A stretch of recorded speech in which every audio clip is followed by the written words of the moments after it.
Hi, welcome to Rappler. Today we have Thierry Tea of PhilJets. He will help us explain part or a perspective of business in the Philippines and Southeast Asia in general from the point of view of business aviation. Okay, so we're talking about private jets, helicopters, the Uber of the skies, basically. Those who want to hop from one island to the next. And so, hi, welcome, Thierry Tea to Rappler Talk. Hi, good afternoon, Lala. Thank you very much for having us, PhilJets, with you today. Okay, so tell us about this niche in aviation industry that you're in. PhilJets is in essence, you help you ferry people, businessmen, tourists from one airport. It doesn't have to be Manila, it doesn't have to be Cebu, to another destination. Tell us about it. Yes, so basically, like you mentioned, business aviation actually enables the growth of the business in general. It's one very strong vehicle that allows the exposure of the country and of business to be done and deals to be done. So for us, we started PhilJets in 2013, in January 2013, with the goal of improving basically the one is the image of the Philippines in terms of business aviation. That was so far, we believed, a little bit underestimated. The potential was there, but it's mainly people were always thinking about Malaysia, about maybe to some extent Thailand, of course China, but actually Indonesia definitely. But the Philippines has so much potential, has so much. I mean, the geography, one of is course, definitely 7,000 plus islands. Yeah, so basically, we really felt there was a need to really improve the standard, to really bring international standard, international service in terms of safety, in terms of customer experience, and this is one of the reasons why we have launched PhilJets. Yeah, but let's backtrack a bit, yes. because your exposure to the Philippines, you launched in 2013, PhilJets That's in right. 2013, but Yes. previous to that, you've had experience of doing business aviation in the Philippines, right? Correct. Yes, that's right. So basically, I came in the Philippines 13 years ago already as a young. When you were 16. Exactly, yes, Okay. you're perfectly right.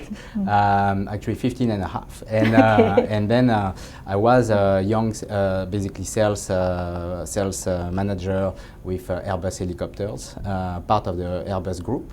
And I started first in Paris, then Singapore, then the Philippines. And in 2 years and a half, I became the CEO of Airbus Helicopters Philippines. So you were selling helicopters. I first started to sell, and then after that, I was covering Hong Kong as well. And then after, I was fully focused on developing the Philippine market. So not only the sales, but also the maintenance, the customer service. And we really established the maintenance as one of the core angle of our approach to the market. Because the people in the Philippines are very, very talented. They have very well skilled.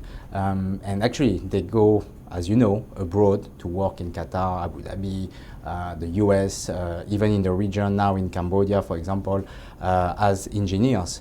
So we, at Airbus Helicopters, we had to really also step up the standard.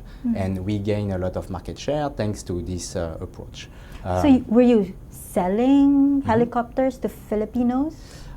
We basically sold some aircraft to some corporations and some groups basically that need some aircraft transportation to develop their business. Okay, because I looked at the official data of Civil Aviation Authority of the Philippines, and most of those who have helicopters are the likes of Lucia Tan, the famous ones who would hop from their building in Makati to the next, and also those who go to mining sites, basically. Were they also your customers back then? So as far as we are concerned, we mainly deal with corporations. You know, in Europe, it's very common to have leasing of aircraft. So you don't sell to them, you lease it there's to them. many, there's sales, there's leasing, there's time sharing, fractional ownership. Okay. So basically we have to create all the infrastructure so that the business can be done better, like in the US, like in Europe, Okay. wherein most of the top stock exchange big corporations have timeshare in some Okay. aircraft, and Okay. so basically there's a lot of models that are yet to be developed in the Philippines. Of As course, far as financing and Exactly. getting access to helicopters are concerned. That's right, exactly. But correct me if I'm wrong, I mentioned a while ago these are the tycoons, at the same Mhm. time those who have businesses in far-flung areas of the Mhm. country. That's right. Were there other business groups or of a certain character or certain business activities that are outside of the two that I mentioned? So basically, yeah, there are also some corporations like investors. Like for example, there's some big Korean groups that invest in the Philippines, and their plants are far away from the head office, and they need corporate transportation for when the mother company directors are coming in the country. They cannot afford to spend 3 hours to go to a place just to have a meeting and then go back and take their flight and go back to Take commercial Korea. So aircraft. basically, these type of corporations, they would acquire some aircraft that can be depreciated. It's like a bus or it's like a car, basically. So it's really a means of transportation that really help them to invest more in the Philippines because the access is improved. So access to doing business, I mean. Yeah. And I understand, I mean, based on my readings on the industry that you're in, they are these companies that buy or lease or get access to helicopters or private jets are those who quantify the number of hours that these individuals, executives or owners spend in hopping from one place to another versus how much they contribute to the shareholdings or to the share price of a company. So Yes. apparently they do some balancing act That's right. or computations, which makes flying helicopters, direct flights from destination to the next destination, compelling business reason for them. Yeah. Well, again, I will to put in perspective. Worldwide, for example, in the Philippines, you have about 100 plus helicopters. Currently, in terms of civilian aircraft, and about 50 to 60 plus business jet, depending on the categories, if you count only the big business jets or the smaller one. In the US, for example, you have 10,000 helicopters. Okay. You have also about more than 13,000 jets. In Asia, you have more than 1,000 business jets. And in China alone, you have about 800 helicopters, civilian. So basically, I would say in the Philippines, there's still a lot of room to grow. And also in terms of, like in field jets, like what we are doing, more to professionalize the activity. It's people, maybe some people might think it's like a luxury, but actually it enables to create jobs, more jobs, because there are more investments. And because you can access some places that, of course, by car it's like the planes. Definitely. Today, you see aviation growing worldwide. Commercial aviation. Commercial And- aviation, a company like Airbus has more than 10,000 planes in order as a log, aircraft log orders. So basically, aviation will continue to grow because people need to move further and further. Of course. But can you just give us, mortals, some ideas on like how much would it cost on an average Yes. to hop from, let's say, Manila to a point in Visayas or in Mindanao? Yes. I mean, just average, just to give us an idea. So let's say if you want to fly to Tagaytay to have a lunch, business lunch, for example, in Antonio's, for example. Sorry to name some very good restaurants. Your favorite, of course. Not mine, but a Okay. lot of some people. I mean, I like it. It's good, of course. But basically, it will cost you something like 80,000 pesos to maybe 90,000 pesos. So, but again, depending on the aircraft, with this price, you have access to a 7-seater helicopter, so you can bring 6 passengers, and you have 1 pilot who will basically can wait for you. You can have your meeting. You can close some deals. And you can go back to Manila and take your flight going back to Hong Kong or going back to Singapore, for example. You don't need to wait, but you have to go through the same Yes. customs and other Sure, of course, stops. definitely. Okay. But if you take the car, it will take you maybe 3-4 hours going there and coming back. So it's, depending on the day. So definitely, it will have an overnight, and then maybe the meetings cannot happen because of the time, the schedule of the very busy top executives.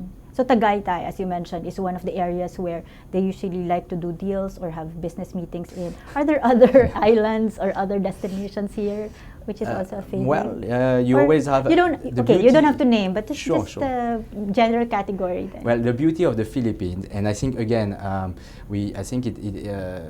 if you want to go to Malaysia, there's so many places, and in the Philippines as well. I think again, it's a little bit. We need to make a very good. We need to bring some exposure to these places. Like there's some very good places in of course in Clark as well. These are the golf. There's some golf courses. Definitely. You have a lot of golf course. There's a place, but I cannot remember the name right now, with kind of a waterfall. South of Manila? In south of, it's called, I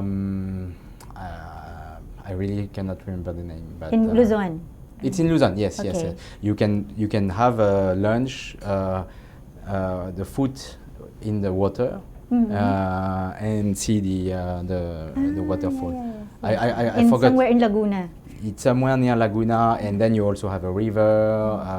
It's really really nice. Yeah. Went there one time for a business meeting, and of course our foreign visitor was impressed, and he likes the Philippines. And this is what we want to make people aware of. Otherwise, they will just do deals and business in Thailand. They will do business in Malaysia or in Indonesia, which are great places. But since we are in the Philippines, we want to contribute to promote the beauty of the country. So PhilJets is in a way making these opportunities available for, say, Yes. Philippine-based investors, Yes. trying to impress their Trying to attract partners. potential investors or partners. in places or that have a buyers. view. Yeah, I mean, without it the can be traffic. also. It can also be clients, people who will come to buy some products from the Philippines in large amounts. It can be also head office executive of local foreign corporation that have presence here in the Philippines. We have a lot of BPOs also. sometimes customers who need to access different sites. And again, the executive, I mean the top management, they don't have much time, and they need to visit different places, and sometimes it's very far one from the other. So it makes let's say sense. Dumaguete and then Cebu and then For Davao, example, Cagayan de Oro, they hop from one area to the next. Yeah, we also have in agriculture, for example, which is one very strong axis of the government right now to develop more agriculture. It's very hard to visit all the places, and if you want to visit farmers, if you want to visit places that need development, you really need a helicopter, because you cannot land. I mean, because with the helicopter you can land anywhere. So, yeah. Okay, sounds very interesting. But I heard somewhere that this private jets in general. By the way, I heard that I read that private jets are not of the same category as the general aviation that we kind of are familiar with. General aviation meaning these are the privately owned private planes, but they are not available for charter. They're not available for ferrying, paying passengers. In your case, you're a different field jets, and the Airbus helicopters business that you had before is of a different category. Well, right now we air taxis. Right. We do some sky shuttle basically. So we bring people from different places to other different places. And the business jet that we operate, we are basically a aircraft management company and operator. So how many helicopters and jets does so we started, Field Jets have now? Field Jet started with basically one aircraft, and in 2013. Right now we have in our portfolio, generally speaking, about seven helicopters. We will add 3, so we will have 10 by around November. Both some that are under management and some that are for charter. And then we have 2 business jets as well that we operate. And we plan to add some additional ones. So basically we can quite soon operate. We are now in the registration process and everything, so we will be able to make them available for charter quite soon. Interesting, because helicopters are quite different as a mode of transportation with business jets. Jets are more comfortable, they're more posh, I guess. It attracts a different set of passengers. Yes. Can you tell us more about why you are including, adding jets to your fleet? So since we started, we always, actually our logo was Field Jets, Helicopters and Jets. So, and there's a jet in our name, right? So you wanted to start with we wanted to start with the jet, but we did start with the helicopters because that was what we knew best, I would say. And then we developed as well, of course we knew about the business jets, but it's different in terms of investments. Heavier, you need more expertise, you need different expertise, and human resource is really key into all of any business actually. And so we were a startup, we are still a startup, we are actually 4 years now, so we are fast growing startup. Right. So the economics of jets is different from the economics of helicopters? It's of course heavier in terms of capital investment, in terms of human resource investments. The personnel are also, you need very experienced people, and all our team are very experienced. We have some pilots and some engineers that have been working abroad. We have been quite lucky to be able to count them into our team when they came back from overseas.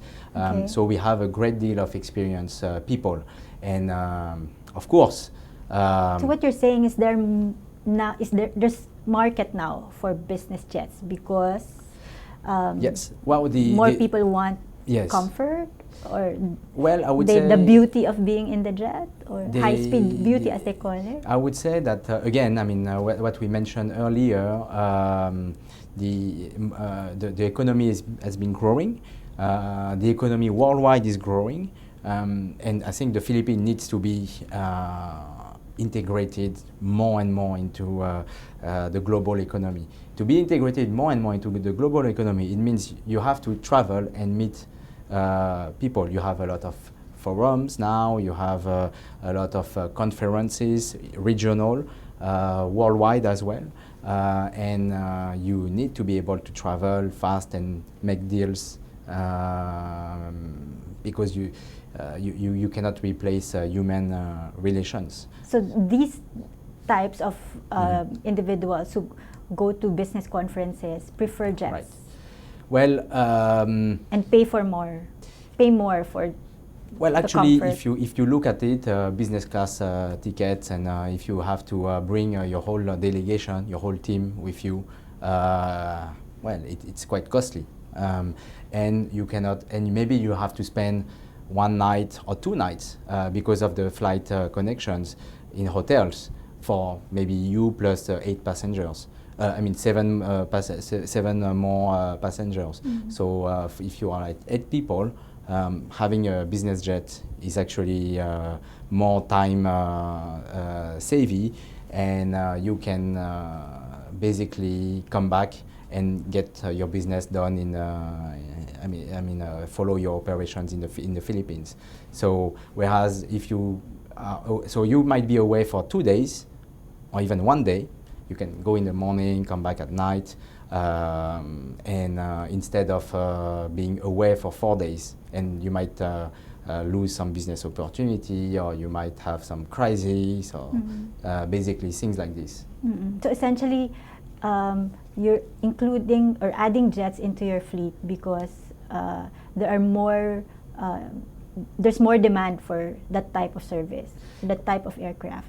Well, we as far as Filat is concerned, we wanted to go into the business jet segment, and the market was, I would say, already there. Simply, we are not. They're being serviced by others. You had, yes, you have some companies that have been doing managing aircraft for quite some time. As far as we are concerned, we followed the growth, our growth strategy, which is, like I mentioned earlier, to provide service, provide experience, provide safety, and provide also connections. Because of our connections, we basically can bring that in our whole package. So. Yes, but I agree with you. Business is also growing. The Philippines is growing as well. And if we want to create, again, if we want to create more jobs in the country, if we want to improve life of people, actually, you need more connections with the world. We are talking about foreign direct investments. Of course, I mean, people like, I would say, let's say, Jack Ma or Bill Gates, I mean, when they come to the Philippines, or Richard Branson, they will come with their business jets, yes, so that they can come and go fast. Otherwise, they might just not come. Right. And they might not invest in the Philippines. Right. So this is really, I think, in terms of dynamics, there's still a lot of rooms to catch up, and we want to create some new services that we will probably launch soon. But before we go to that, yes, because you did mention, business individuals who own their own jets or their own helicopters. Right. I understand that accounts for like 10% of the 1%, as they say it.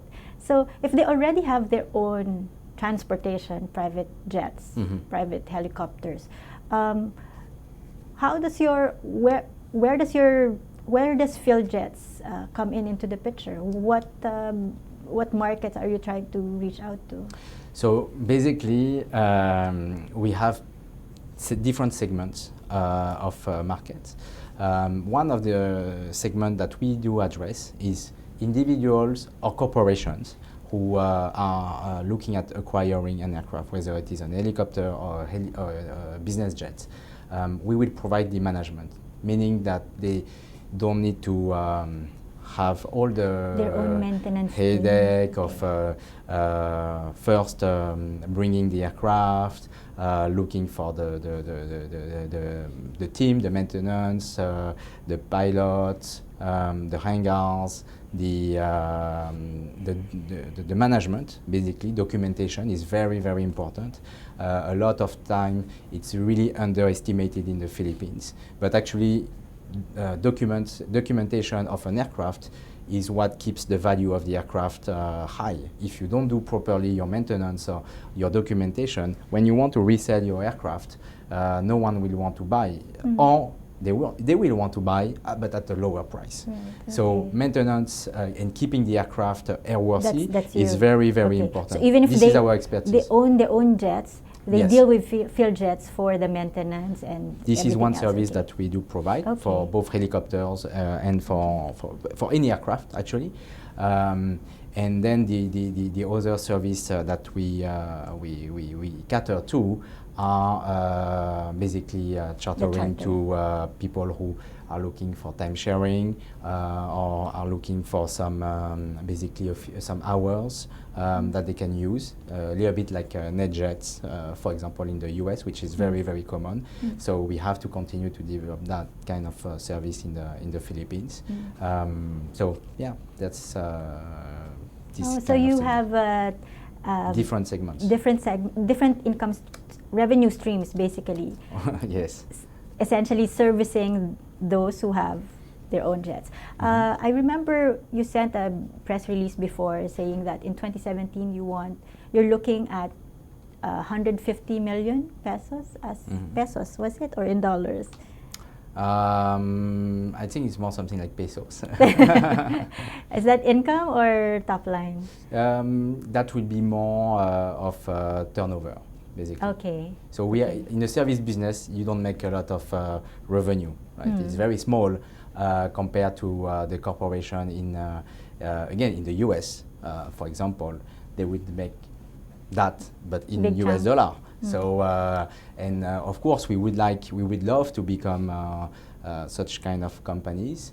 If we can become the NetJet of the Philippines, and whether it is the NetJet for business jet or the NetJet for helicopters, I mean, why not? We wish that can happen, which means we will be able to employ more people, especially very skilled people.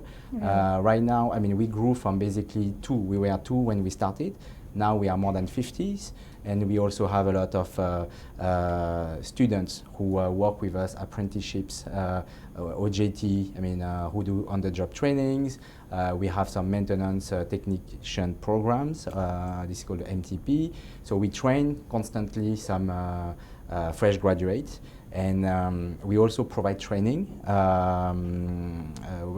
what we call type rating, and sometimes the people might leave for better opportunities abroad. Are you the only ones who provide that training? Because I understand the commercial. Few of the companies do provide that. Yeah, but they provide commercial aviation experience. Yes. In your correct. case, it's for air taxis and private jets. It's mainly for aircraft maintenance and operations. So, but what we want to do is to be able to grow our bases and our business enough so that we can really employ the people here, because so that they cannot leave. I mean, so that they don't need to leave the country, Philippines. And then, or if they leave, at least when they come back, they can still have some opportunities. And we have been yes, we have been very happy that we've been able to hire some people who came back from overseas. And the fact that we are growing our business enable us to. It's not easy. It's actually very, very hard. But it's not easy. It's not easy. I mean, to keep the people. Like just making sure that you're in the right network of, you know, your target markets. Well, I would right say circles. I would say that you have the fancy, Because the sexy. you have the personality for it. You have So- you have the fancy, the sexy image, but behind the scene, it's very hands-on. You have to be very hardworking. You have to be. Our teams are very hardworking. I mean, when a business people wants to leave very early in the morning or come back very late, we Okay. have, for example, technicians. Our teams who wait from 5 a.m. and then they take shift and everything, but they finish at 2 a.m. sometimes. Yeah, but I think So- it's like just any business. There's someone who's like the spokesperson or someone who does the deals or shake hands of those you are targeting. So that's you, and those who do the back end. So it's an entire business as well. Well- Okay, let me just give you another statistics that I noticed. In 2013, the 50 richest Filipinos earned a collective amount of 40-something million, $50 million, $50 billion, sorry. And in 2016, last year, they have their aggregate wealth has increased sevenfold to $450+ billion. So I think we're trying to understand the wealth, at the same time the assets that that this country is facing has experienced basically, and your business is one of those that are trying to get a slice of it. Did I get it right? Well, I would say not exactly, but our business is basically a vehicle and a provider. I mean, an enabler for Okay. the big corporations to grow their business. That's one. To attract tourists, because we have a segment that is actually based for tourism. We actually almost 20% of our activity is for tourists and foreigners. Actually, to be honest with you, when Philjet started in 2013, for about 7 months, most of our clientele was foreigners. We had almost no Philippine clients. Why? Because probably our image is maybe foreign image. You're French Cambodian. I'm French Cambodian. Who's living in the Philippines. Who has been living in the Philippines. So basically, even if our team is 95% Filipinos, we have actually four French nationals. But in the beginning, yes, we had mainly Americans, Germans, British passengers. Go to the beaches. Who would go to the beaches, or also the business executives. So these were actually our main clientele. It has shifted a little bit, and now we are balanced, mainly Filipino, who have understood the, I would say, the importance and the value of our services, but we still have a very fair amount of clients who are foreign. We have also, I mean, Chinese, Korean, Japanese, Middle East. We have, of course, still European and Australian. So, but I believe the Philippines need more foreign investment. And we believe that the Philippine corporation can grow even further, and they can go more regional. If you look again at, let's say, Singapore, Hong Kong, they are very well integrated with the ASEAN. And if you look at even Malaysia, they invest in many different countries in the region, even in the Philippines, actually. So, but you don't have that much Philippine corporation that go abroad, who invest or who develop. It's starting, of course. You have a few, but proportionally speaking, I believe it can still be improved, and we can enable this segment. Yes. On that note, you being the enabler of potential growth outward or within the Philippines. We thank you for joining us for Rappler Talk. Thank you very much. Thank you again for tuning. We just spent a couple of minutes with the man of business aviation in the Philippines, Thierry Tea. Join us again for the next Rappler Talk. Have a nice day, everyone.